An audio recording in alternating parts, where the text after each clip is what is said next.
Winner says, if it's to be, it's up to me. Loser says, I can't help it.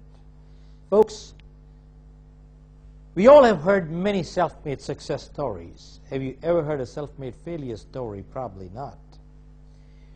They always blame somebody else. You ask any failure, success is a matter of luck. They'll always tell you that. I've been asked, success is tough. I say, of course it is, but you try failing if that's easy. I'll tell you, failing is a lot tougher than success. Going back many, many years, I was in Toronto. I heard a story of two brothers. One was a drug addict, drunkard, used to beat up his family, and his blood brother had a great business, wonderful family, highly respected all over. Some people wanted to find out how could two brothers of the same family be so apart. So they went to the druggie and asked him, how come you do all the wrong things? Where do you get your motivation from? He said, my father. He said, what about your father? He said, when I was a little boy, he said, my father was a drug addict, drunkard, used to beat up my family.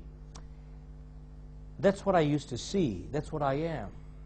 What do you expect me to be? So they went to his brother who was doing everything right and asked him, where do you get your motivation from? And guess what he said? The same thing, my father. He said, what about my father?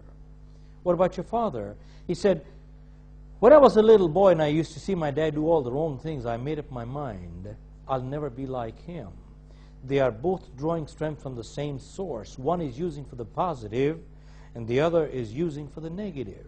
Many times we think we're taking the easier way, which ends up to be the tougher way.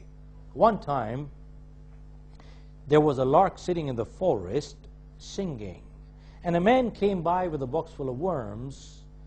He was taking them to the marketplace to exchange them for the feather.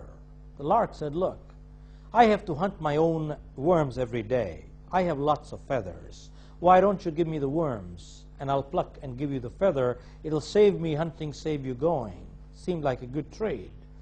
And the lark got the worms and plucked the feather, gave it to the man. Next day the same thing happened. The third day the same thing happened. The fourth day, till a day came, the lark had no more feathers to give. It couldn't hunt its own worms. Stopped singing very soon. The lark died. What is the moral of the story? Very simple.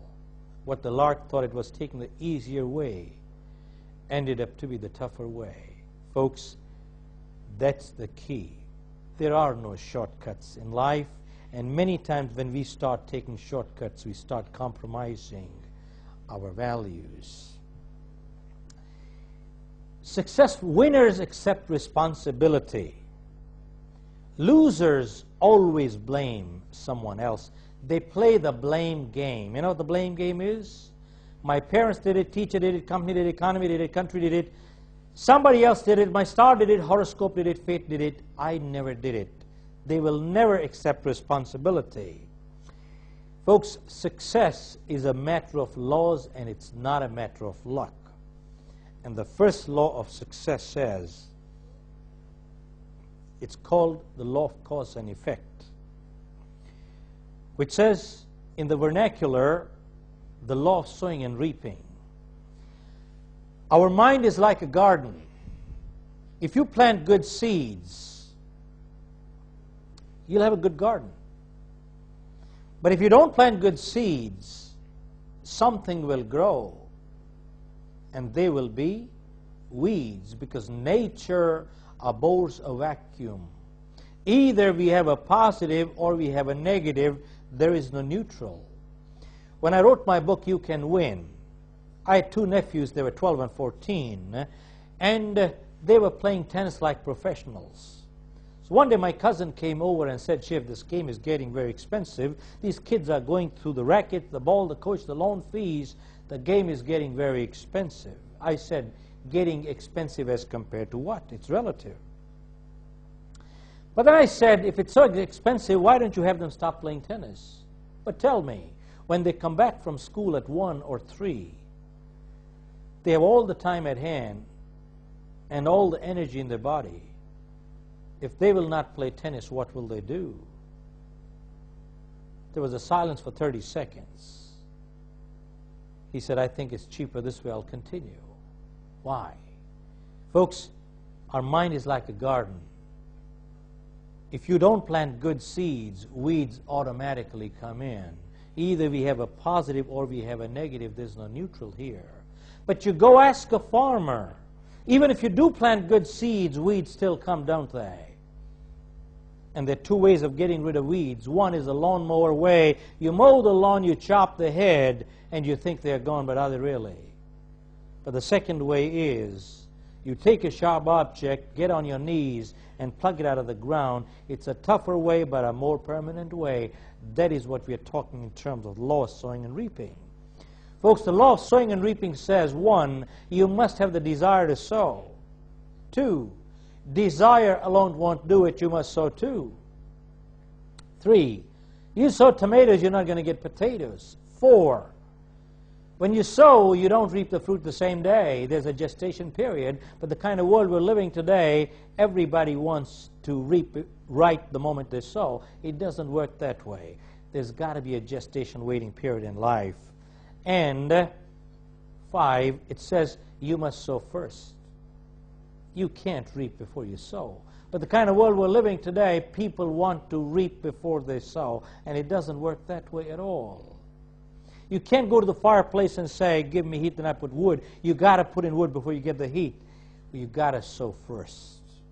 And then 6, when you sow a seed, you don't reap a fruit. You harvest is manyfold. When you sow a positive seed, you harvest is manyfold in the positive. And when you sow a negative seed, you harvest is manyfold in the negative too.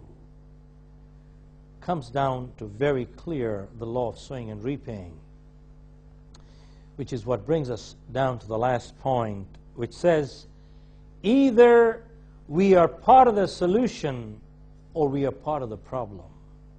And if we are not part of the solution, then we are the problem. And let me revert back to the law of sowing and reaping, which says, how does it translate in our real life? It says, you sow a thought, you reap an action. You sow an action, you reap a habit. You sow a habit, you reap a character.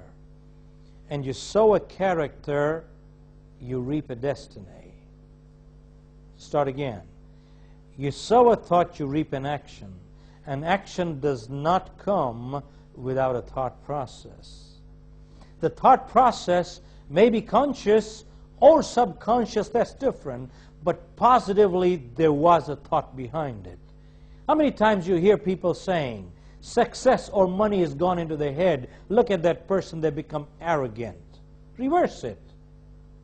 There are many people, when they become successful or they become rich, wealthy, they become humble. Has success or money brought arrogance or humility? Absolutely not.